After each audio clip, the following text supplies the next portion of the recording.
Mesdames, ici, vous avez un salon d'exposition photo du président Houphouët qui retrace à peu près toute sa vie. Là, ici, je vais vous commenter certains tableaux et puis certaines images. Au fur et à mesure, si vous avez des questions, n'hésitez pas à les poser. Ici, vous avez un portrait du président Félix Houphouët-Boigny offert à la Fondation en 2007 par l'artiste Nguessan Thomas, professeur d'art plastique au lycée scientifique de Yamoussoukro. Et là, on voit le président Houphouët-Boigny dans les attributs de chef de canton. Félix Houphouët-Boigny a été chef de canton ici à Yamoussoukro où il a dirigé 36 villages pendant 6 longues années, de 1939 à 1945. Ici, vous avez le signe du bélier. C'est le Boigny en langue maternelle baoulé, symbole familial. Houphouët-Boigny a pris le bélier comme son symbole de lutte, parce qu'il s'est dit que le bélier est un animal qui ne recule pas. Si tu vois un bélier reculer, c'est pour prendre de la force, pour pouvoir mieux foncer.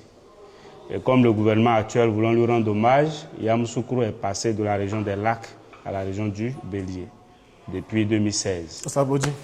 Question. C'est bon? D'accord. Okay. Maintenant ici, vous avez un tableau offert au président Félix Houphouët-Boigny de son vivant en 1993 comme cadeau d'anniversaire de naissance. Et l'artiste a voulu rester dans l'anonymat, il n'a pas mis de signature dessus pour qu'on puisse le retrouver. Donc je vous commente le tableau. En bas ici, vous avez la carte de l'Afrique couchée, représentée par la tête d'une femme, où on voit les impacts de balles, les larmes qui coulent, le sang aussi qui coule. C'est l'image de l'Afrique en guerre. Et l'artiste a pris l'image de la femme parce que généralement, quand il y a les guerres ou les crises, c'est les femmes qui payent les plus lourds tributs. Chez nous en Afrique, c'est le coq qui chante le réveil du jour. Le coq chante pour que l'Afrique couchée se réveille, pour qu'elle se tienne debout. Et c'est étant en éveil qu'elle pourra prospérer. Et c'est l'eau qui est source de prospérité. Les taches blanches que vous voyez ici symbolisent la paix. Et c'est pendant cette paix-là que nos braves paysans africains arriveront à cultiver tout ce que vous voyez ici et avoir de l'argent pour le développement de l'Afrique. Et le précurseur de cette paix durable en Afrique, c'est le président Félix Houphouët-Boigny. Ici, vous avez un liquide qui descend, c'est la sueur, la lutte acharnée du président Houphouët pour l'abolition du travail forcé en 1946 et l'obtention de l'indépendance de la Côte d'Ivoire en 1960. Enfin, ici, vous avez une éclipse du soleil où on voit les taches rouges qui symbolisent le sang et aussi les guerres. À cause de ces différentes guerres, le soleil n'arrive pas à bien rayonner sur l'Afrique. C'est pourquoi ici, la carte de l'Afrique est sombre. Question sur le tableau. Ok, au suivant. C'est bon? On a mis d'applaudir à chaque tableau. Ici, vous avez les grands artisans de la paix autour du président Houphouët. Des personnalités politiques qui ont contribué à la recherche de la paix dans le monde entier. Vous avez le président Nelson Mandela, Afrique du Sud, décédé en 2013.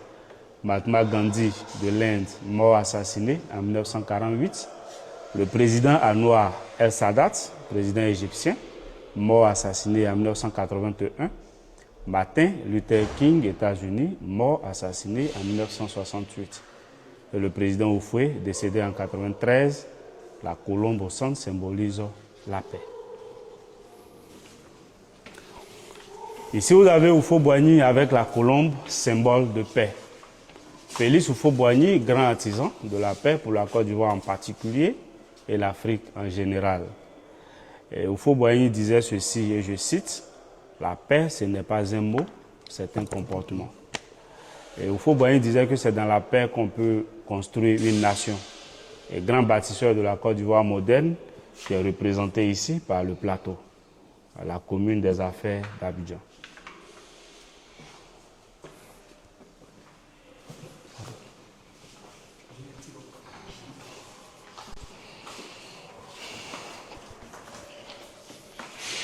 Ici, vous avez la généalogie des familles Boigny et Houphouët-Boigny. Les noms que vous voyez ici en grand caractère, c'est le nom des femmes. Parce que chez les Baoulés, les Akans, ils héritent du côté maternel, le matrilinéaire. Et Yamoussoukro est le village maternel du président Houphouët. Vous avez ici sa mère Kimundri, dite Ondrikan. Elle est originaire de Yamoussoukro. Et son père Ndoli Oufoué qui vient de Didievi. Didievi, c'est une localité non loin de la ville de Yamoussoukro. Et ses deux parents ont eu 4 enfants. Ils ont eu Fété, Adjoa, Dia Félix, qui est Félix Houphouët-Boigny lui-même, né le 18 octobre 1905, et son frère cadet, Diakan Augustin. Mamie Fété et Mamie Adjoa n'ont pas eu d'enfants. Félix Houphouët-Boigny a eu 5 enfants avec sa première épouse, Kadi Racine So. Elle est ivoiro-sénégalaise. Houphouët-Boigny l'a épousée le 25 mai 1930 à Abengourou. Ils ont eu Félix qui est décédé, Augustin est décédé, François est décédé, Guillaume vit, 88 ans, cette année, il vit en France. Marie aussi, elle vit en France. En 1961, Houphouët-Boigny a eu Florence avec une Française. Elle aussi, elle est décédée. Mais avec son épouse Brou Marie-Thérèse qu'il a épousée en 1952, ils n'ont pas eu d'enfants. Ils ont décidé ensemble d'adopter, ils ont adopté 2, Hélène et Olivier. Hélène vit en France, Olivier, pilote d'avion à Air Côte d'Ivoire. Et le président Houphouët a dit à ses enfants de ne jamais se mêler de la politique. Parce que lui, il a fait la politique pour 2 générations d'Houphouët. Il leur a même interdit d'occuper des postes au niveau de l'administration ivoirienne, pour ne pas qu'ils soient contraints à faire de la politique. Donc voilà sa toute petite famille. Question sur le tableau. Moi, je reconnais mon ancêtre ici. Kwasi. Kwasi Ngor. Moi, c'est Kwasi Evra. Ah, c'est quoi? Moi, certainement, il y a une connexion, monsieur, là. Voilà. D'accord, Dieu merci pour Il y toi. a Ndri aussi. Il y a Ndri aussi, Boigny Ndri. Vous êtes en tête même. Ah, ok. C'est D'accord. bon? D'autres questions? Il y a Brou, mais ici aussi. Ouais, Ok, c'est bon. Donc, il y a Kwasi, Brou, il reste Evra. Il n'y a pas Evra qui avait pas. Non, il n'y a pas Ou bien Evra. Stéphane. Ok. C'est bon. C'est bon. Ok. C'est bon? Oui, oui. On peut continuer? Oui, oui. Ok. Maintenant, juste derrière vous, vous avez la coopération entre la Côte d'Ivoire et l'Israël. Houphouët-Boigny, président de la République de Côte d'Ivoire, il a collaboré avec 5 différents premiers ministres israéliens, dont David Ben Gourion, le père de l'indépendance de l'Israël en 1948, Golda Meir, Lévi Eshkol, Yitzhak Shami et Shimon Peres. C'est avec ces 5 différents premiers ministres avec qui Houphouët a collaboré de 1960 à 1993. Et ici, vous avez Houphouët-Boigny recevant de la communion des mains du pape Jean-Paul II. Et ici, c'était en 1985. Et c'était lors de la consécration de la cathédrale Saint-Paul du Plateau. Et le pape est venu en Côte d'Ivoire 3 fois en une décennie, en 81, en 85 et en 90 lors de la consécration de la basilique.